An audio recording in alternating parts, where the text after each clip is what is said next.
Postpone nga ba ang October?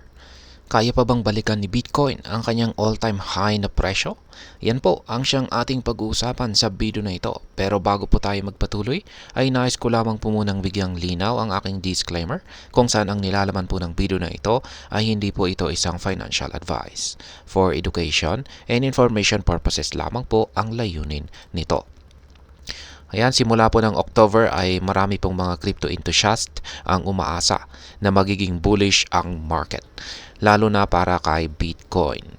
Sapagkat base po sa kasaysayan, ang October ay isa po itong napakagandang buwan para kay Bitcoin. At dahil dyan ay tinatawag po itong October dahil sa mga significant gains nito sa mga nakaraang taon.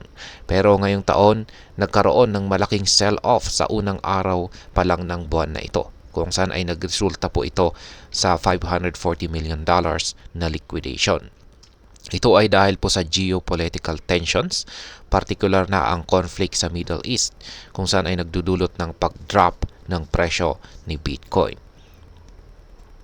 Ayon po kay Willy Woo, isang prominent Bitcoin analyst, ang market structure ni Bitcoin ngayon ay nagpapakita ng mid-term bearishness.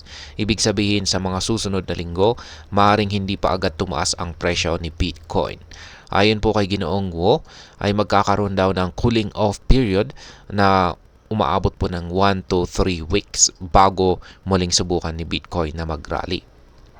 Sa madaling salita ay maaring sideways muna ang galaw ni Bitcoin ngayong October bago magkaroon ng mas positibong movement sa November at December. Kahit na may short-term challenges ay nananatiling bullish ang long-term outlook para kay Bitcoin. Ayon po kay Ginoong Woo, ang appeal at growth potential ni Bitcoin ay nananatiling mataas lalo na sa harap ng mga geopolitical crisis.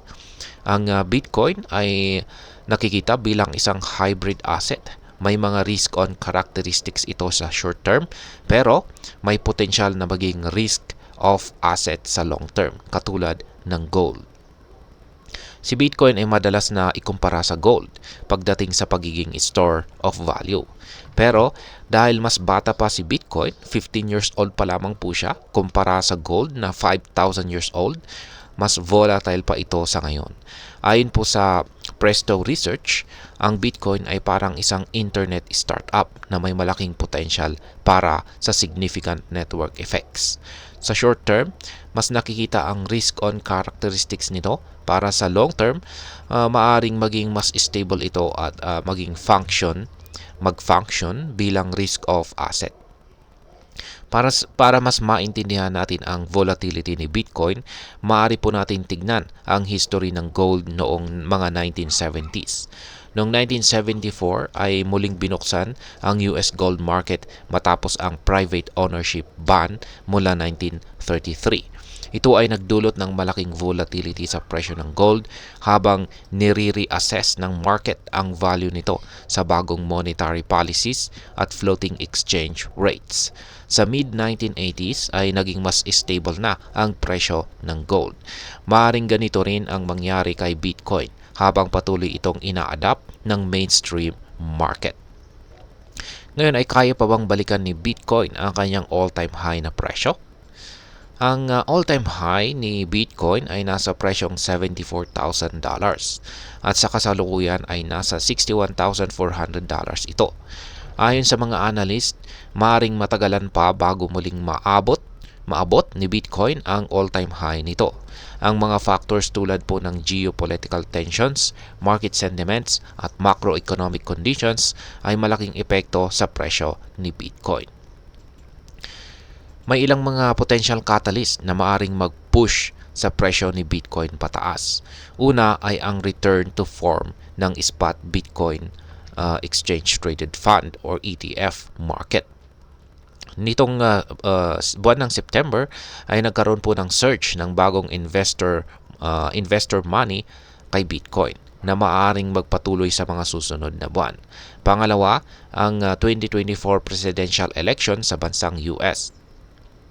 Ang resulta ng election ay maaring magkaroon ng significant impact sa presyo ni Bitcoin, lalo na kung mananalong kandidato ay isang pro-crypto. Pangatlo, ang Bitcoin halving event na inaasahan nitong nakalipas na April 2024 ay magbabawas ng reward para sa mining ng bagong Bitcoins, kung saan ay maaring magdulot po ito ng supply shock at magpataas sa presyo. Sa kabuuan ay ang masasabi ko po rito ay mukhang postpone nga ang October para kay Bitcoin. Pero hindi ibig sabihin na wala itong chance na mag-rally. Ang mga short-term challenges ay maaring magdulot ng sideways movement ngayong October. Pero may mga potential catalyst na maaring mag-push sa presyo nito pataas sa mga susunod na buwan. Ang long-term outlook para kay Bitcoin ay nananatiling bullish at may malaking potential ito na muling maabot ang kanyang all-time high na presyo. At ayan, hanggang dito na lamang po tayo sa video na ito mga ka-crypto. Sana po ay inyong nagustuhan ang aking paliwanag dito. Kung inyo po itong nagustuhan ay pakiclick lamang po ang like button nito. Para naman po sa mga bago lamang dito, kayo po ay aking inaanyayahan para mag-subscribe. Pakiclick na rin po ang bell icon nito dahil ito po ang siya magsisilbing notification nito sa mga bago kong videos na akin pong ina-upload sa aking YouTube channel na ito. Marami pong salamat sa panunood. Ingat po tayo lagi at God bless po sa ating lahat.